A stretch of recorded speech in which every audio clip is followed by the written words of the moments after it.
नमस्कार, न्यूज 24 देख रहे हैं आप। मैं हूं आपके साथ डॉक्टर मीना शर्मा। देश में लोकसभा चुनाव की तारीखों का ऐलान हो चुका है और अब हर राज्य की हर लोकसभा सीट पर सिर्फ एक ही सवाल है। कुछ कैंडिडेट्स सामने आ चुके हैं, कुछ राजनीतिक दलों ने अभी घोषणाएं कर दी हैं। बड़ी संख्या है जिनका ऐलान होना बाकी है। राजस्थान में भी 25 लोकसभा की सीट है और 25 ही उम्मीदवारों के नाम अभी सामने आने हैं। बीजेपी अपने 10 उम्मीदवारों के नाम पर आज चर्चा कर चुकी है। कांग्रेस पार्टी अपने 15 उम्मीदवारों के नाम पर चर्चा कर रही है। अभी भी आज भी बैठक है, कल भी बैठक होगी। यानी कि बीजेपी की लिस्ट पहले आ सकती है, कांग्रेस की लिस्ट थोड़ी देर से आ सकती है। कुल 25 नाम राजस्थान में जो सामने आने हैं, उससे पहले दल बदल का जो मौसम चल रहा है इस वक्त, और कांग्रेस पार्टी जिस परेशानी के दौर से गुजर रही है, एक के बाद एक कांग्रेस के नेता छोटे बड़े बड़ी संख्या में बीजेपी का रास्ता जो देख रहे हैं, उससे कांग्रेस पार्टी की मुश्किलें इस लोकसभा चुनाव में कितनी ज्यादा बढ़ रही हैं और इन मुश्किलों से पार पाने के लिए कांग्रेस पार्टी क्या कर रही है। ऐसा नहीं है कि दल बदल सिर्फ कांग्रेस के नेता ही कर रहे हैं, बीजेपी से भी कांग्रेस में जाने का सिलसिला बना हुआ है। लेकिन बड़ी संख्या में जो कांग्रेस के लोग हैं वो बीजेपी की तरफ जा रहे हैं। सत्ता में रहना राजनीतिक दलों और राजनेताओं की फितरत है और उसी की तस्वीर चुनावों से पहले अक्सर देखने को मिलती है। लेकिन इस वक्त जो माहौल बन रहा है, उसका चुनाव पर क्या असर होगा, सवाल ये है जिसका जवाब ढूंढने की कोशिश अगले 1 घंटे हमारे खास मेहमानों के साथ करेंगे।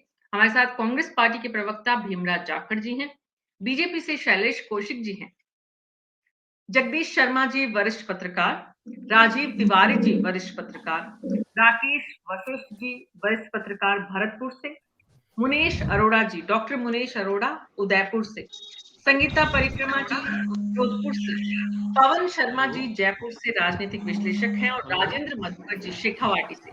आप सभी का बहुत बहुत स्वागत है। हेलो भीमराज जाखड़ जी। हेलो वो तो आवाज नहीं हाँ जी। वैसे भी तो नहीं आ रही। भीमराज जाखड़ जी, कांग्रेस पार्टी की परेशानी हर दिन ज्यादा बड़ी नजर आ रही है। नहीं, कोई ज्यादा बड़ी नजर नहीं आ रही है मैडम। ये बिल्कुल आपने अभी कहा था दौर है, और ये दल बदल का दौर जो नेता अपना रहे हैं, व्यक्तिवादी राजनीति की तरफ ज्यादा ध्यान देते हैं। संगठनवादी राजनीति जो नेता करते हैं वो कभी दल बदलू नहीं करते हैं। और ये एक समय है, आपको मैं बताना चाह रहा हूँ कि खाली एक लोगों को सपने, हसीन सपने दिखा रहे हैं। 2014 से ये दौर चला है राजनीति का, जिसने राजनीति की एक दशा, नई दिशा की तरफ लोगों को आकर्षित करने की कोशिश कर रहे हैं। बट मैं आपको एक बता रहा हूँ, जो आज के दिन माहौल है उसमें इनकी जो एक तानाशाही दौर गुजर रहा है, ये तानाशाही दौर ध्वस्त होता हुआ नजर आ रहा है हमें। और कुछ नहीं है, कांग्रेस पार्टी इंडिया गठबंधन के साथ सत्ता में आ रही है और इनकी तानाशाही खत्म हो रही है और इनके घोटालों का और इनके जुमलों का जनता के सामने पर्दाफाश होने जा रहा है। माहौल को लेकर भीमराज जाखड़ जी, जितने लोग यहाँ पर पैनल में हैं, सबके हिसाब से माहौल अलग तरह का होता है। किसी को बसंत बड़ा अच्छा लगता है, किसी को लगता है कि उसमें अंधड़ आता है, किसी को लगता है कि गर्मी आ रही है, बड़ा अच्छा मौसम है, किसी को लगता है कि हे भगवान गर्मी से परेशानी हो जाएगी। ठीक वैसे ही जो ये मौसम है, जो आपको अधिनायकवादी या लोकतंत्र के दमन का नजर आ रहा है, आपकी ही पार्टी के कुछ नेताओं को ये सत्ता का मौसम नजर आ रहा है। और सत्ता में जो हैं, उनकी सत्ता में वापसी की तस्वीर शायद उन्हें दिख रही है। यही वजह है कि वो इस वक्त बीजेपी की तरफ ज्यादा हाथ अपने बढ़ा रहे हैं। कांग्रेस से हाथ छोड़कर जो आ रहे हैं बीजेपी के कमल को खिलाने में, शैलेश कौशिक जी, कितनी बड़ी भूमिका आप उनको मानते हैं कि इस वक्त पार्टी का सबसे ज्यादा ध्यान जो है वो दूसरे दल और खास करके कांग्रेस से लोगों को खींचने में लगा हुआ है? शैलेश जी, शैलेश जी तकनीकी परेशानी से जूझ रहे हैं, शायद एक बार नजर आए थे, वापस जुड़े तब। शैलेश, आप बोलिए मैडम। हाँ जुड़ गए मैडम। हाँ मैडम बोलिए। आपने मेरा सवाल सुना शैलेश जी? नहीं मैडम, प्लीज एक बार दोबारा। शैलेश कौशिक जी, हेलो। मेरा सवाल ये था कि जी जी जी, मेरा सवाल आपसे ये था कि इस वक्त जब एकदम चुनावी माहौल पूरी तरह तैयार हो चुका है, कांग्रेस के ज्यादातर लोगों को अपने साथ लाने से आप अपनी जीत को सुनिश्चित कर रहे हैं। इसका मतलब कहीं न कहीं पार्टी के भीतर चिंता है, इसलिए कांग्रेस के लोगों को ला रहे हैं? देखिए मैडम, पहले तो इस बात में थोड़ा सा अंतर है। हम लोगों को नहीं ला रहे, लोग हमारे पास आ रहे हैं। आज जब से 10 साल के अंतर्गत माननीय मोदी जी के नेतृत्व में जिस तरीके से राष्ट्र के नवनिर्माण का एक युग चल रहा है, उस भावना से प्रेरित होकर जिस तरीके से श्री राम मंदिर का निर्माण हुआ है, जिस तरीके से धारा 370 का काम हुआ है, जिस तरीके से CAA पर काम हुआ है, जिस तरीके से आज विश्व के पटल पर भारत की प्रभावी भूमिका स्पष्ट हुई है, तो अन्य राजनीतिक दलों के लोग जो अपने जहाज को डूबता देख रहे हैं कि उनके जहाज के पास ना तो नीति है ना नेतृत्व है। आज चाहे कांग्रेस हो चाहे कोई अन्य विपक्षी दल हो, सब लोग ये देख रहे हैं कि आज उनके नेतृत्व के पास ना तो नीति है ना नेतृत्व है। ऐसी स्थिति में वो लोग सब लोग भारतीय जनता पार्टी के परिवार में शामिल होकर, भारतीय जनता पार्टी की रीति नीति में शामिल होकर, इस जो 400 पार का जो जब यज्ञ है मोदी जी ने नारा दिया है, उसमें सब लोग अपनी सहभागिता दर्शाना चाहते हैं। इसलिए वो लोग सब लोग जुड़ने चाह रहे हैं। और आप एक बात देखिए, राजनीतिक दल केवल कांग्रेस नहीं, कितने राजनीतिक दलों के लोग आ रहे हैं, कितने सामाजिक संगठनों के लोग आ रहे हैं, किस तरीके से जो रिटायर्ड अफसर हैं वो लोग आ रहे हैं। तो ये जो सब लोग अपनी सहभागिता निभाना चाहते हैं, सब लोग चाहते हैं कि मोदी जी जैसा मजबूत नेतृत्व इस देश में लगातार काम करे और देश की भूमिका स्पष्ट हो। 2047 में जिस तरीके से हम भारत को विकसित राष्ट्र बनना चाहते हैं मोदी जी, उस सब लोग उसमें शामिल होना चाहते हैं, अपनी सहभागिता दर्शाना चाहते हैं। जी, ये सहभागिता जो जनमानस की है और जो सामाजिक संगठनों की है, जो राजनीतिक दलों की है, वो सहभागिता सत्ता में आने से ही ज्यादा मजबूत होगी। जगदीश शर्मा जी, दीपा जी, ऐसा है, ये जो अब इसको क्या कहा जाए, नैतिकता का इतना हनन राजनीति में हो गया है, इतनी गलत में चली गई है नैतिकता कि मनमाया जो चला आ रहा है, मनमाया जिसको लिया जा रहा है। ये जो अभी आप शुरू में ओपनिंग अपनी उसमें बोल रहे थे, बताइए कि नरेंद्र मोदी तो पिछले 10 साल से भी राजनीति में थे, प्राइम मिनिस्टर थे 10 साल, करीब 9.5 साल पहले से ही। तब किसी को नहीं सूझा कि यहाँ चला जाए, तब किसी को नहीं सूझा कि अपनी पार्टी को जहां वो लगातार रहा है उसके साथ अपनी भावना जोड़े रखी है, उसकी नीतियों में विश्वास रखा है, उन सबको छोड़कर और वो दूसरे दल में चल दिया। अब नरेंद्र मोदी जी में कहां से आ गया है जोश? असल में ये उनकी अपनी गिरावट का एक नमूना कह सकते हैं आप इसको। ये इतने गिरे हुए हैं कि आज अगर इनको यहाँ सत्ता नजर आई तो यहाँ चल देंगे, और कल दूसरी जगह नजर आई तो ये उधर जाने में भी देरी नहीं करेंगे। कोई वैचारिक आधार नहीं है, केवल सत्ता सत्ता सत्ता। ये आज की राजनीति का खेल हो गया है। एक तो इस माहौल ने राजनीतिक चुनाव सुधारों की जो प्रक्रिया है और जो आवाज है और जो विषय है, उस पर एक बार फिर से चर्चा का जगह बना दी है और उस पर जरूर चर्चा होनी चाहिए। वो आज हो, उस पर चर्चा होने के बाद उस पर विचार और उस पर फिर उसके बाद समाधान, इम्प्लीमेंटेशन कितना समय लगे वो एक अलग बहस का विषय हो सकता है, क्योंकि कोई भी दिन कोई भी बात एकाएक नहीं हो सकती। लेकिन चुनाव सुधारों की प्रक्रिया में दल बदल का समय निश्चित रूप से तय होने का अब समय आ गया है। चुनाव से पहले दल बदल कितना सही है और कब इस पर रोक लगनी चाहिए, लेकिन अभी तो नहीं है। अभी तो पहले दिन दल बदल हो रहा है और दूसरे दिन वो कैंडिडेट बन रहा है। विधानसभा चुनाव में भी देखा हमने, लोकसभा में भी देख लिया है। अब सवाल ये है, दो कैंडिडेट तो हमारे सामने ज्वलंत उदाहरण है। अभी लोकसभा में जो कैंडिडेट 25 सामने आए हैं उनमें महेंद्रजीत सिंह मालवीय और राहुल कसवा, दोनों तरफ। राजीव तिवारी जी, सवाल ये है कि ऐसे माहौल में जब सत्ता की तरफ समाज बढ़ता है तो नैतिकता की और मूल्यों की बात जो जगदीश जी ने की है उसकी तो जगह बचती ही नहीं है। लेकिन सवाल ये है कि कांग्रेस पार्टी इस मनस्थिति के साथ चुनावी मैदान में जब जाएगी तो पार्टी का मनोबल और पार्टी के कार्यकर्ता की मनस्थिति क्या है होगी?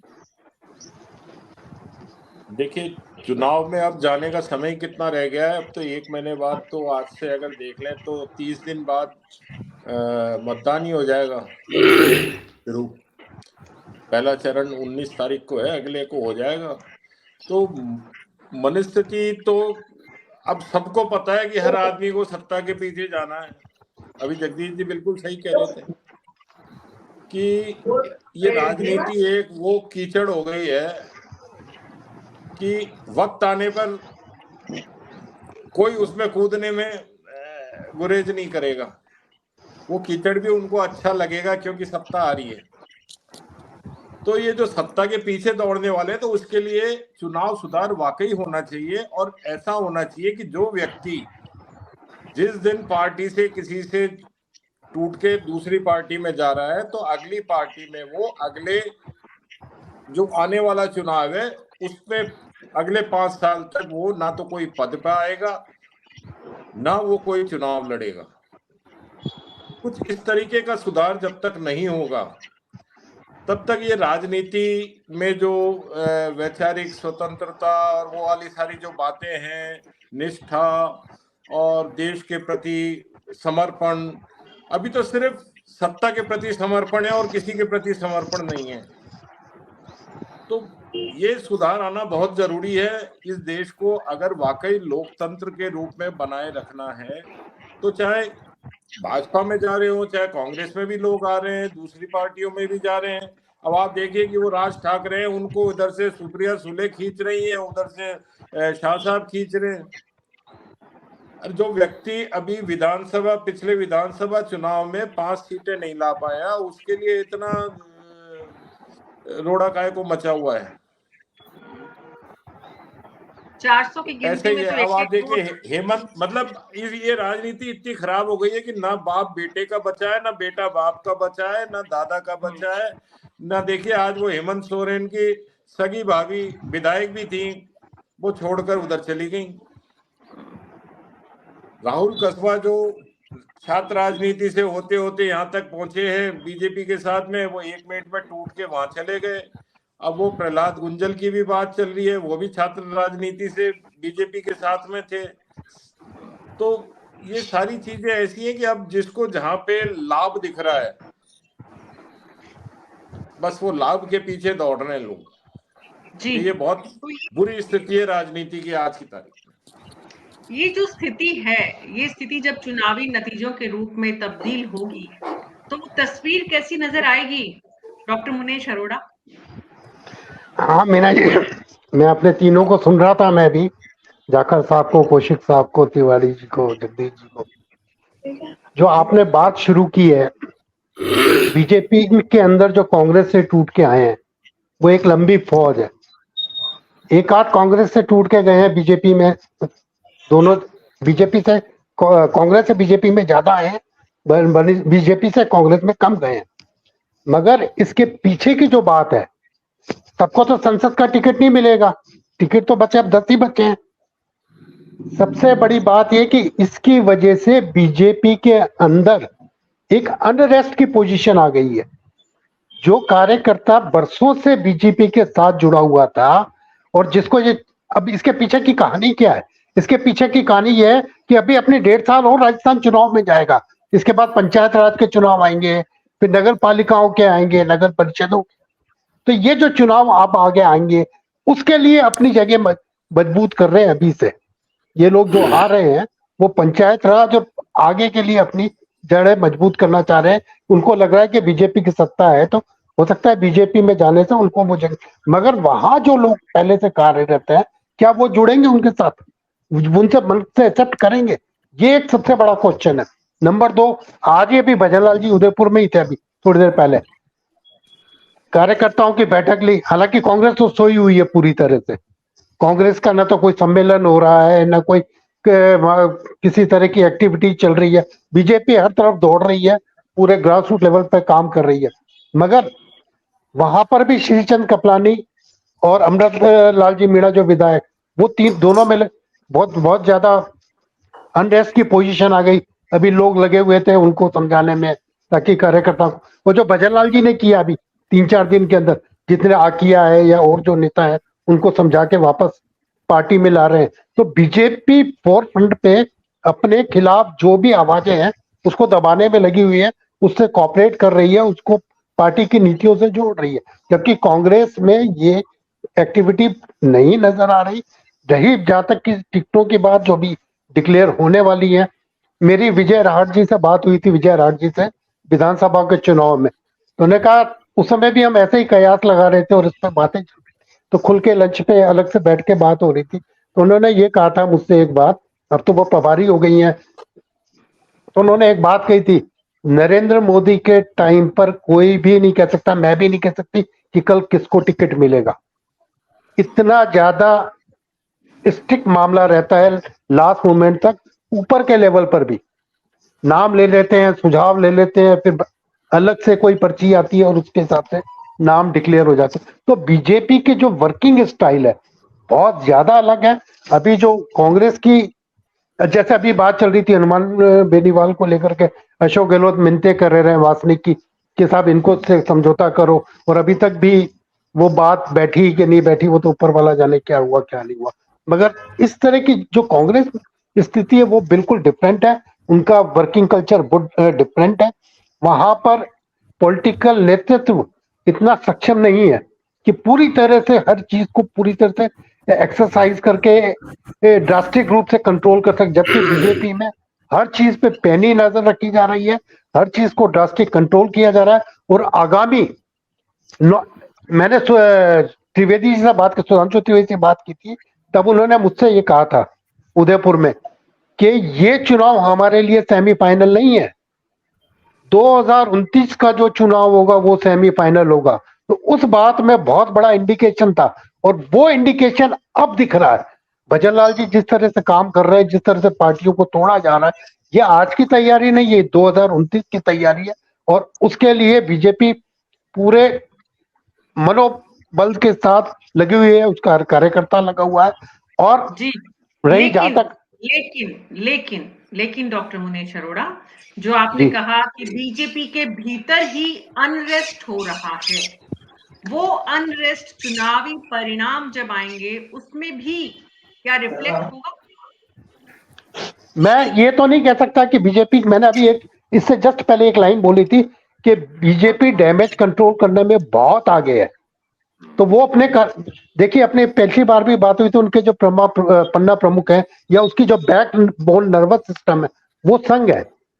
संघ का कार्यकर्ता इतना निष्ठावान है कि वो चुनाव होने वाले दिन 6 बजे उतर के मैदान में नजर आएगा, और वो ही जीत का आधार बनता है।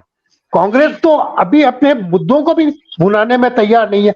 ये इलेक्शन बॉन्ड का इतना बड़ा मुद्दा है, ये जो बॉन्ड दिए गए हैं इलेक्शन बॉन्ड, उसको लेकर भी अभी तो कांग्रेस, इतना बड़ा सुप्रीम कोर्ट के आदेश आ रहे हैं, लगातार आ रहे हैं, कल भी आए, सालवे साहब भी थे, सबको फटकार भी पड़ी, और बहुत ज्यादा फटकार पड़ी, फिक्की को फटकार पड़ी, सीआईए को पड़ी, सबको ये पड़ी फटकार। उसके बाद भी कांग्रेस को बुला रही है क्या?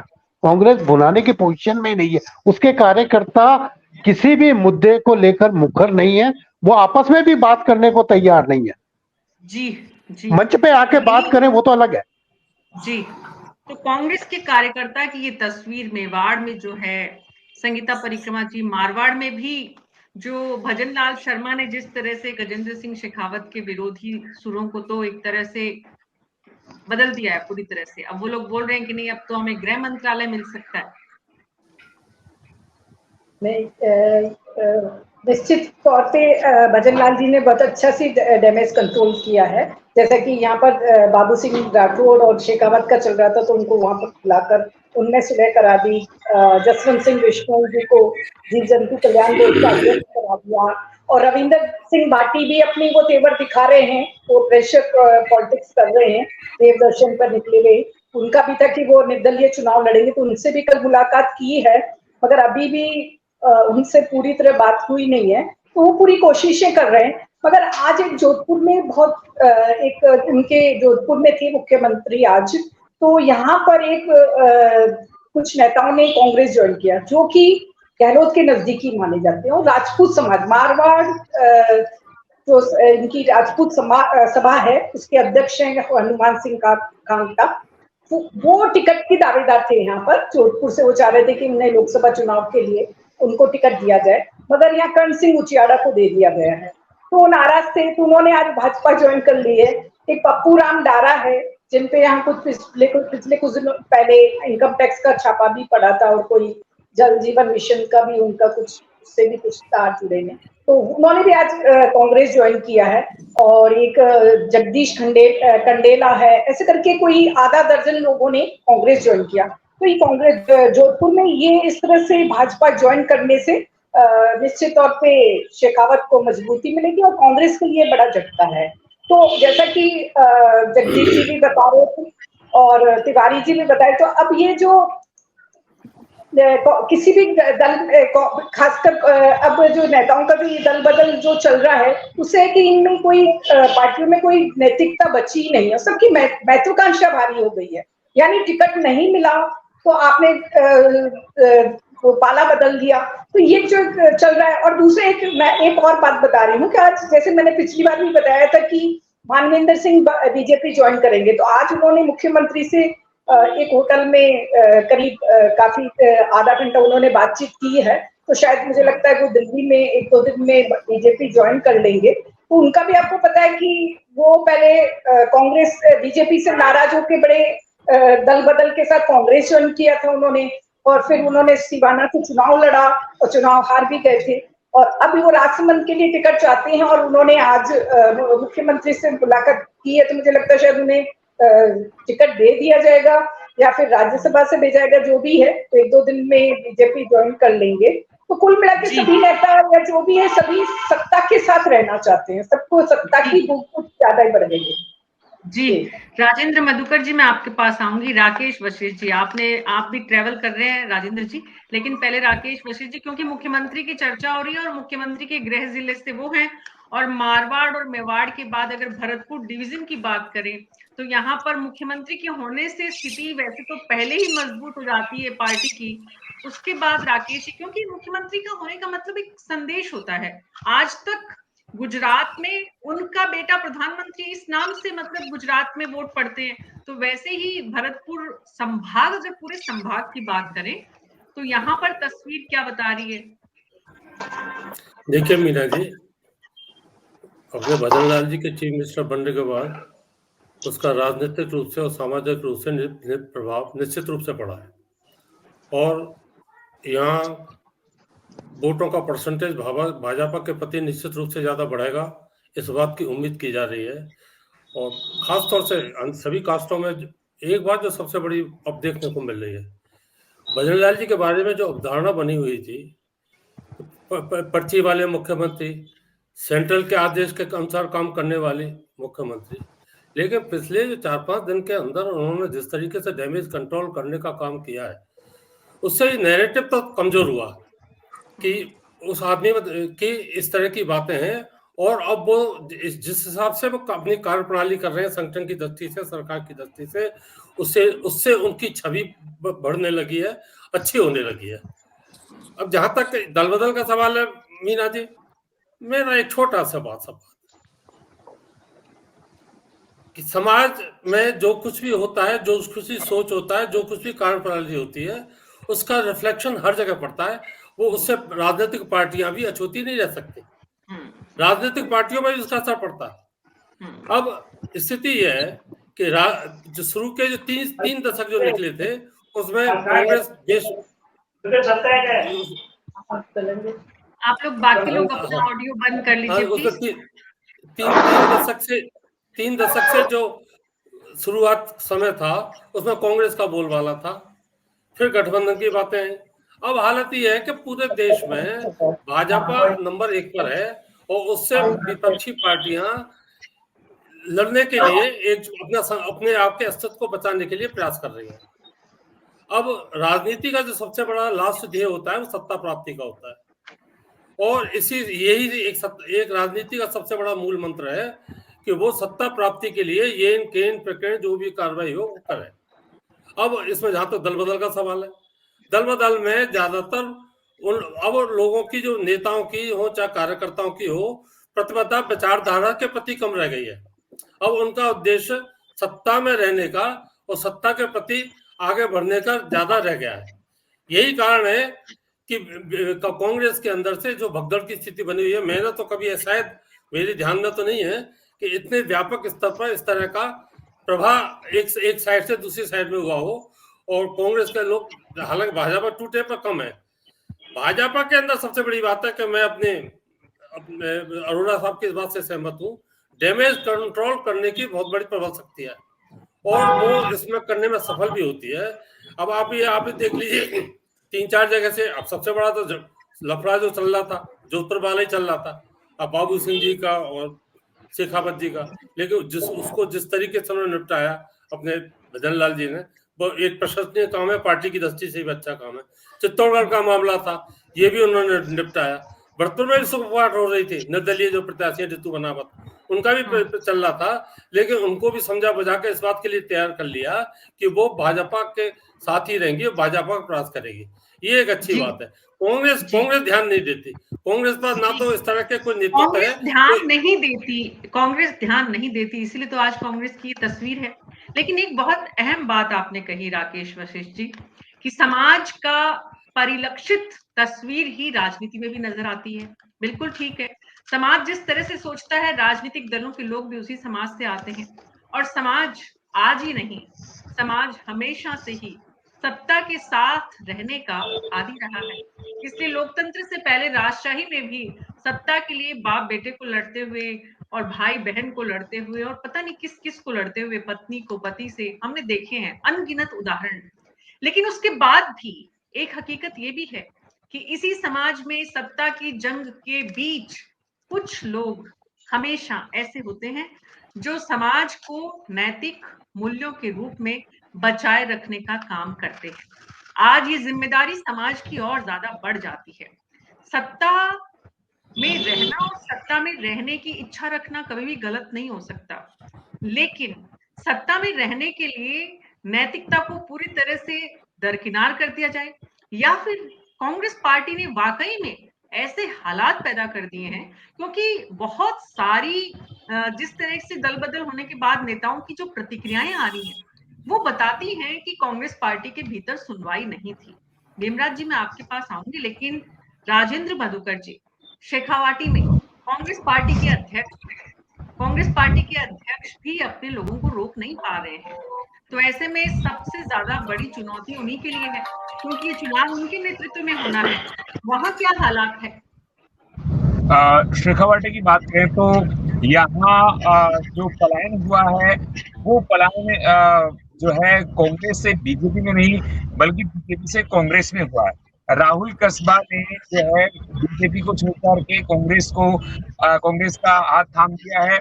ऐसी स्थिति में यहाँ आप ये कह सकते हैं कि गोविंद सिंह डोटासरा ने यहाँ केवल डैमेज कंट्रोल शेखावाटी में ही कर रखा है, बाकी और स्थानों पर नहीं है। मोटे तौर से कहा जाए तो जो जितने नेता हैं जिस तरह से पलायन कर रहे हैं, उनके लिए मुझे एक शेर याद आता है कि तू है बेवफा तो अपना भी एक और सही, तू नहीं और सही और नहीं और सही। सिद्धांतहीन राजनीति शुरू हुई है।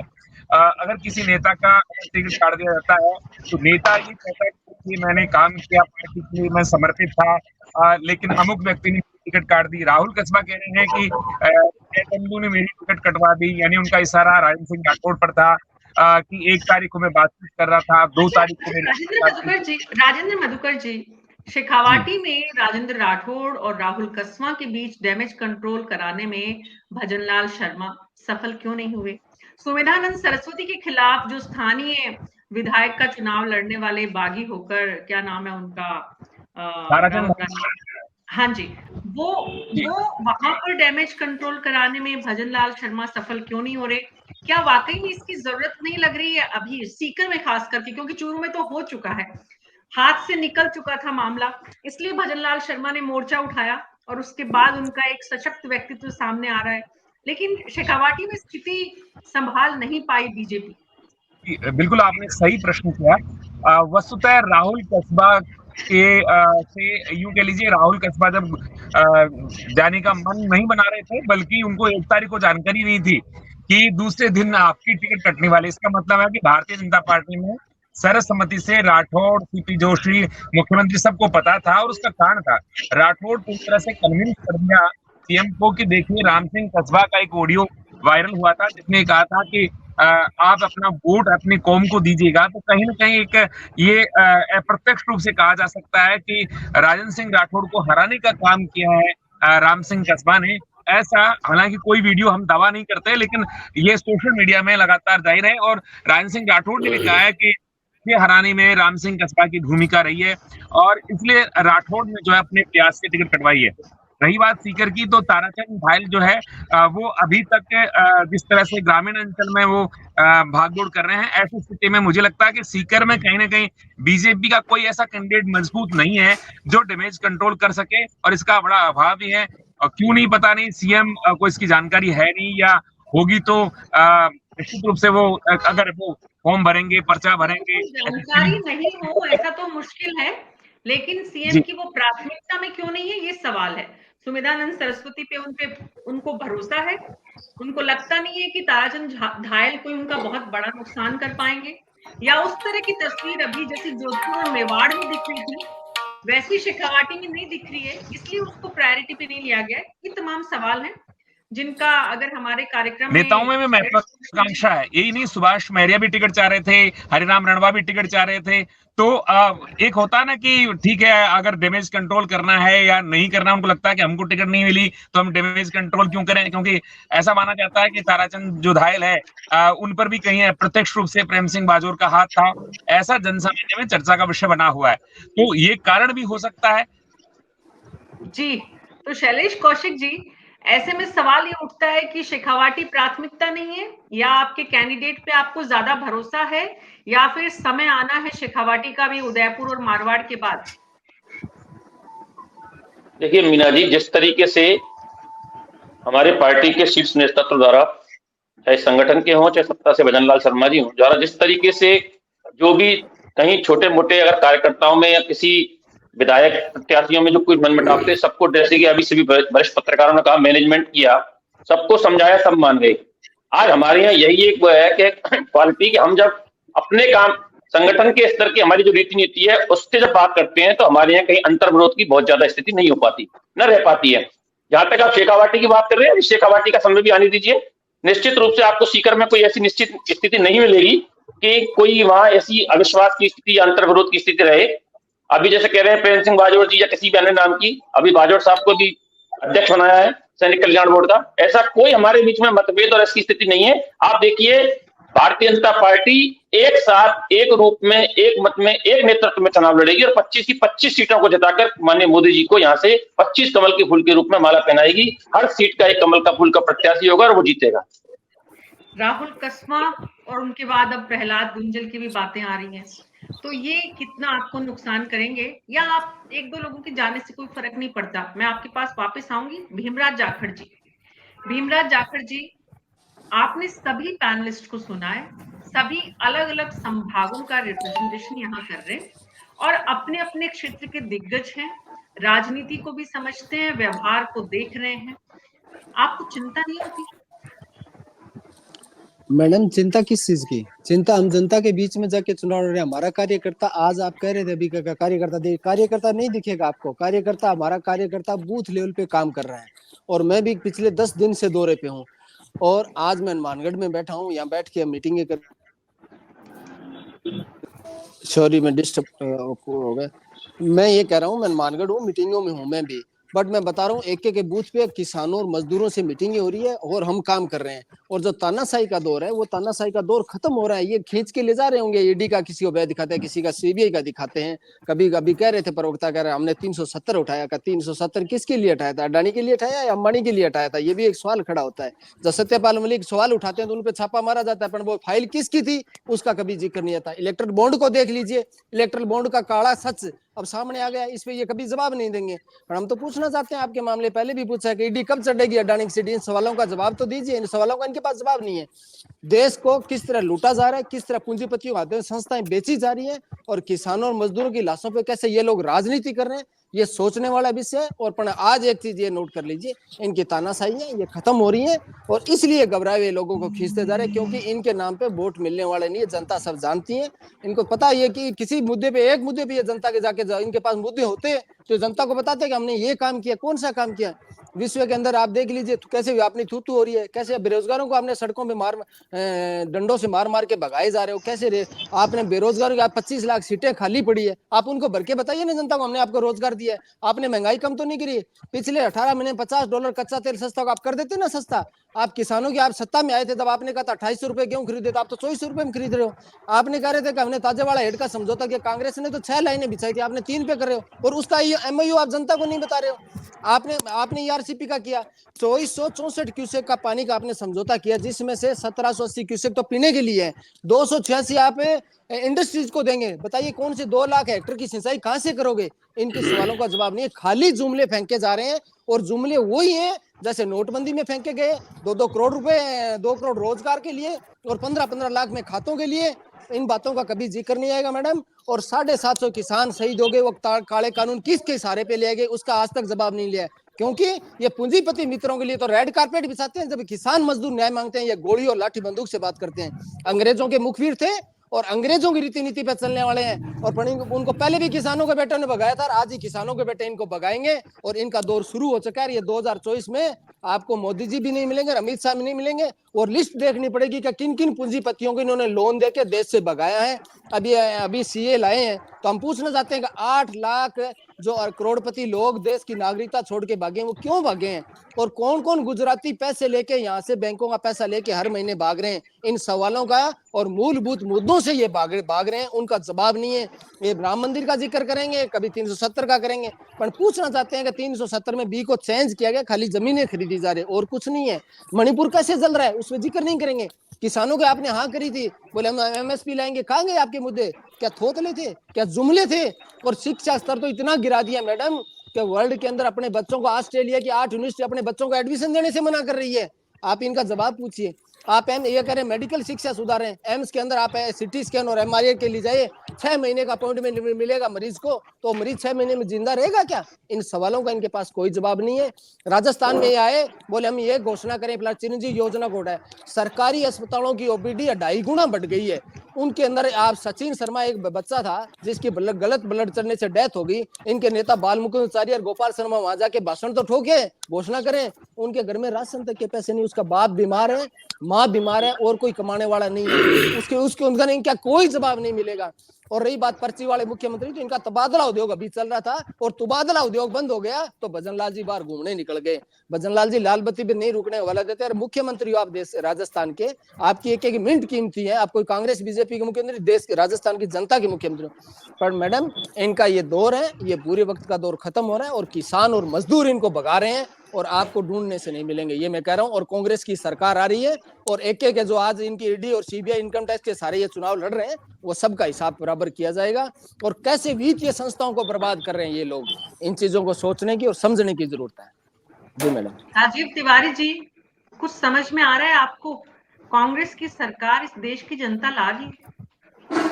बिल्कुल लाएगी मैडम। कांग्रेस ने देश को क्या क्या दिया, क्या क्या कर सकता है। पूछा है ना भीमराज जी, आपको बीच में। हाँ तो मैं बता, जाखड़ साहब मुद्दे तो इतने सारे गिना देते हैं, लेकिन इनकी पार्टी उन मुद्दों पर करती क्या है? कैसे किसान साथ आएंगे, कैसे मजदूर साथ आएंगे? आप मजदूरों के बीच में आपके कौन से नेता जा रहे हैं? कौन जा रहा है? कब नहीं गए सर, कब नहीं गए? किसानों में आज क्या खड़गे जी या राहुल जी जाके टिकरी बॉर्डर पे या संधू बॉर्डर पे जाके बैठे क्या कभी? जी, आप किसानों की बात करते हो, अरे तो आप उनके लिए मेरी बात सुनो, किसानों के उठाओ, आवाज उठा रहे हैं ना सर, हम तो किसानों को आवाज, किसानों को BJP की तरह आतंकवादी नहीं कर रहे। इलेक्टोरल बोर्ड का जो मामला है उसको लेकर क्या कर रहे हो आप?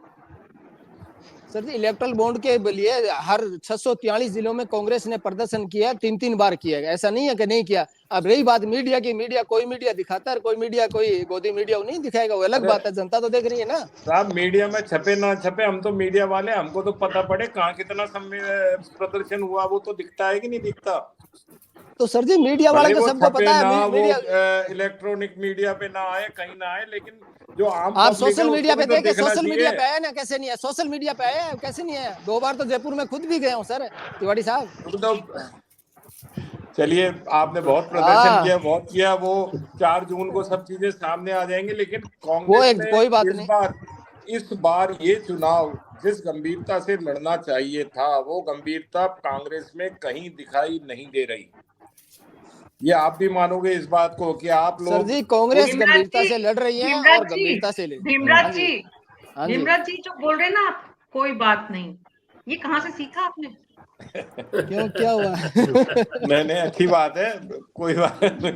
अब कांग्रेस वही तो मान के चलिए, कोई बात नहीं, जीत गए तो जीत गए, हार गए तो हार गए, कोई बात नहीं। नहीं जीतेंगे तो सर, है क्या? 100% आप देखिए जनता को जो दिखना चाहिए, आज बीजेपी कितनी मेहनत कर रही है, भजनलाल जी कितना डैमेज बीजेपी कंट्रोल बहुत कर रहे हैं, मतलब है। चाहे से वो वही डैमेज कंट्रोल कर रहे हैं जहाँ केंद्रीय नेता फंसे हुए थे, और जहां दिल्ली से उनके पास संदेश आया वो वही डैमेज कंट्रोल करने जा रहे हैं। वो सीकर में नहीं बिल्कुल जा रहे, वो शेखावाटी की और दूसरी सीटों पे करने नहीं जा रहे, वो कोटा में नहीं जा रहे, लेकिन क्योंकि गजेंद्र सिंह शेखावत तो जोधपुर में तबादला उद्योग जल तबादला शक्ति उद्योग मंत्री बंद हैं हो तो गया वहां तो पे करने मुख्यमंत्री जा जी रहे बाहर हैं। निकले हैं। तो ये सारी चीजें कांग्रेस क्यों नहीं उठा रही?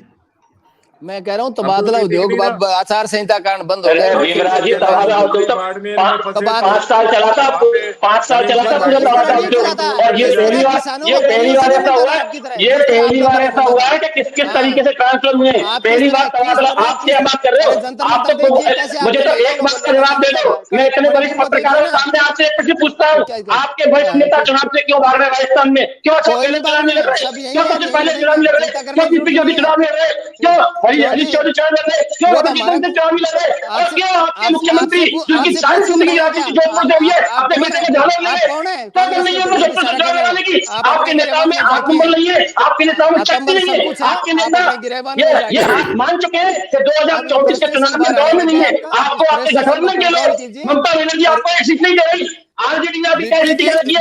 अखिलेश यादव की ने आपको दवाई 10 लेके सीट आया दी क्या? है। आपके कुछ आपके नहीं है। आपके युवराज अमेठी से भगे, आपकी सोनिया ऐसा गांधी कहीं रात नहीं जा रही नहीं है। है। आपके और नेताओं में एक आत्मबल चाहिए, बता दो युवराज किसने कहा में कितनी युवराज शक्ति से है? मोदी को आप क्या पसीना आ रहा बताएंगे है और बीजेपी तड़ी की? पार को भजन पसीना आ लाल जी रहा ने जो है। इतिहास रचाया ना एक तड़ी 90 पार दिन का में, रोल आप देखिए, 5 साल में निपटाए, आप 5 साल कड़े में चिट्ठे क्या किया? खोलेंगे ना तो आप अरे आप सब तड़े के ऊपर तक जनता सब देखती है, नपेंगे। जनता चिंता ने मत करो देखती है आप। राजस्थान की राजनीति का, देश की राजनीति का। आप क्या इतने बोलोगे? फ्रस्ट्रेशन आप में केवल मत बोल आइए, सकते हो, इतना और जो भी थोड़ा कह रहे कंट्रोल थे रखिए अपने जी आप कुछ को। नहीं होगा, यही आपके राहुल गांधी की राजनीति है, कुछ कोई नहीं होगा, दिक्कत नहीं और है, कुछ नहीं चिंता करते मत आप करो। लोग, इसलिए इतना जनता आपको फ्रस्ट्रेट छोड़ चुकी है। जनता का कोई नहीं अविश्वास है छोड़ता, आप में, इतना जनता आपको छोड़ चुकी फ्रस्ट्रेशन है। में मत आओ, आप आपका भी एक एक इलाज हो सीट, जाएगा और आप एक आपके सीट, नेताओं ये का सुन भी, रहे हो कैसे एक सबका सीट भी हो आए? जाएगा। आप चिंता मत सोचिए करो। कि बोलने से कुछ और नहीं होता, जनता काम देखती ये है। ईडी 90 दिन सीबीआई में इनकम राजस्थान टैक्स की का राजनीति दौर का है, ये भी इतिहास खत्म हो गया, आप है। चिंता मत करो, सब टीआरसीपी इलाज हो यमुनानगर जाएगा आपका। 2% आप आप 5 आप साल में, दोनों आपने कृपया 5 चुप साल रहो, में नहीं तो 12% हमारे रेट बढ़ाया था। कर गए। इतना फ्रस्ट्रेट मत करो आप, थोड़ा शांति रखो, आप फ्रस्ट्रेशन भी दूर हो आप जाएगा, सोचो, आपके आप नेताओं का भी दूर हो जाएगा। आप चिंता सोचो, मत करो। आप और सोचो। फ्रस्ट्रेशन मैं तो आपको सुन मुझे रहा था, समझाने की आपको जरूरत जब नहीं है। बोला हूं, मैं मुझे तो समझाने की सोचा, जरूरत जब नहीं सुन है। रहा था आपको जब बोला आपको हूं, समझाने की जब जरूरत बात नहीं आई है। है, मैं तो तसल्ली से सुन आपसे के बोलने ज्यादा वाला पढ़ा आदमी लिखा होता हूँ हूँ। और आपसे ज्यादा आपने समझदार 5 साल आदमी में को जानता हूँ। 12%, आपने कुछ 5 नहीं, साल में 12% डीजल पर, पेट्रोल पर 10% रेट बढ़ाया था, 1% कम किया आपने। जनता को 5 साल लगातार लूटा आपने। सीएम एक साहब ने सेकंड, आते ही 2% घटा दिया।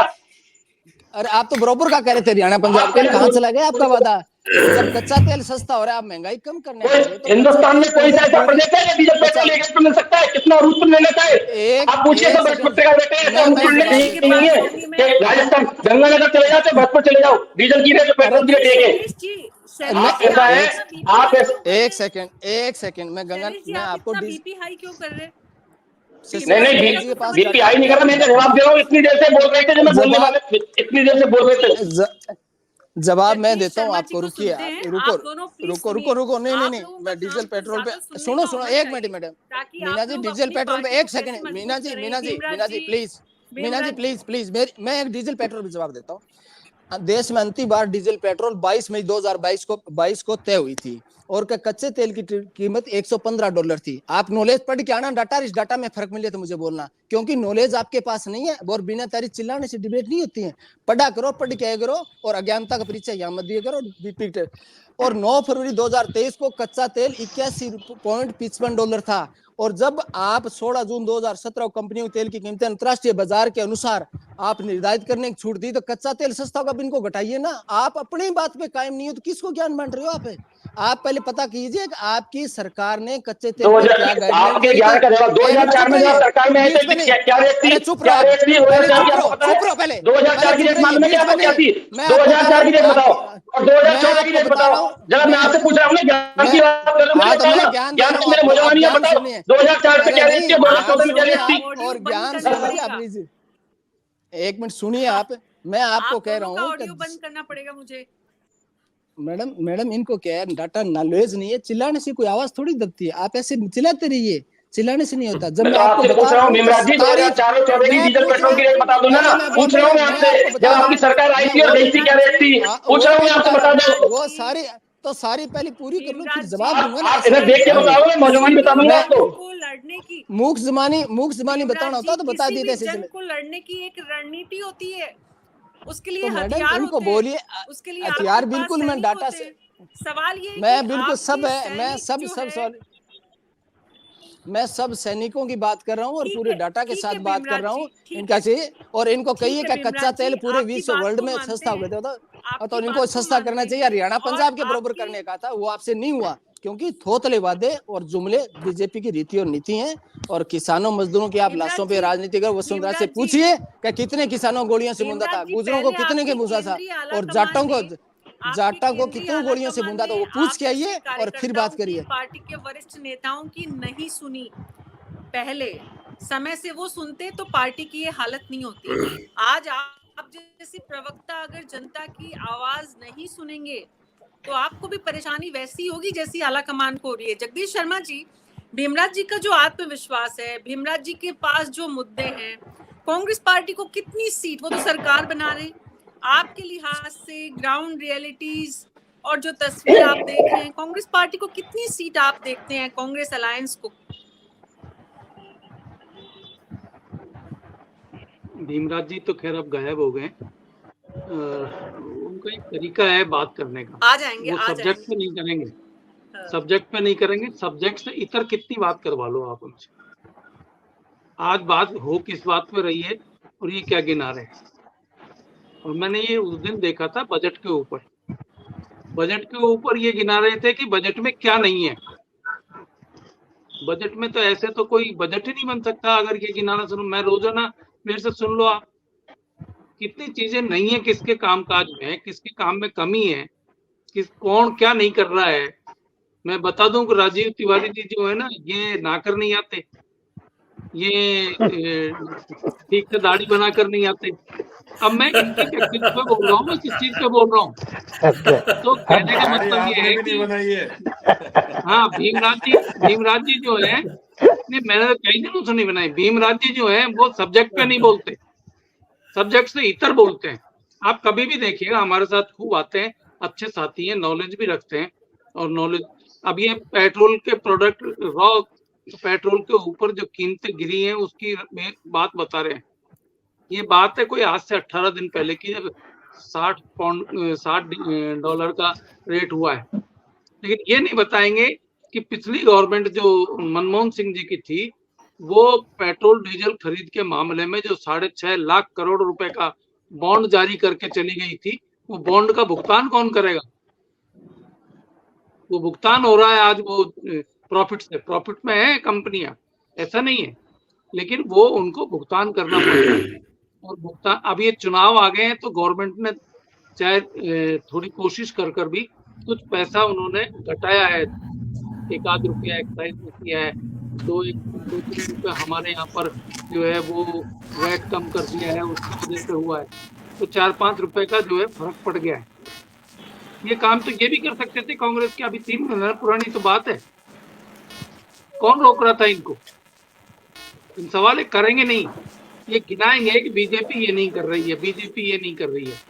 ये गिनाना जो है ये प्रॉब्लमेटिक हो रहा है। तो मीना जी, आपका सवाल क्या था? मैं सवाल भूल गया हूँ इस बीच।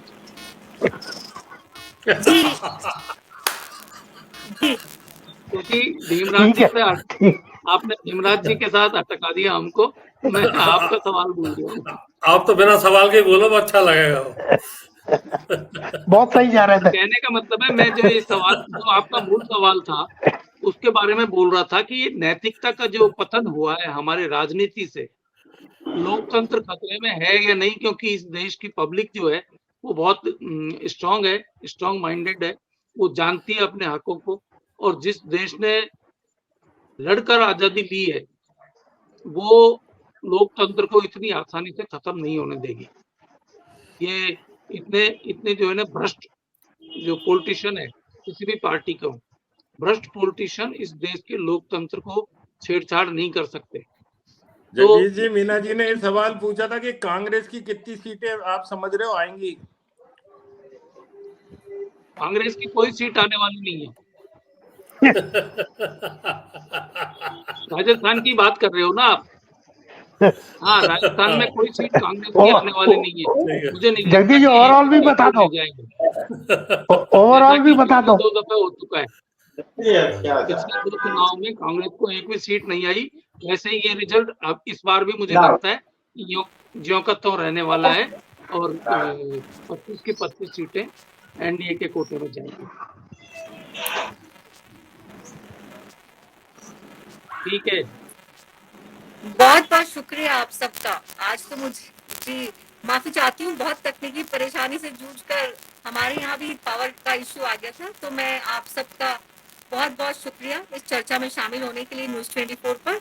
तो कुल मिलाकर इस वक्त कांग्रेस की जो तस्वीर है वो बताती है कि परेशानी के मुश्किल दौर से गुजर रही है, और जब तक कांग्रेस पार्टी का आलाकमान इस स्थिति पर नियंत्रित करने के लिए बहुत बड़े कदम ठीक से नहीं उठाएगा, रणनीति नहीं बनाएगा, तब तक ऐसी ही परेशानियों का सामना करना पड़ेगा।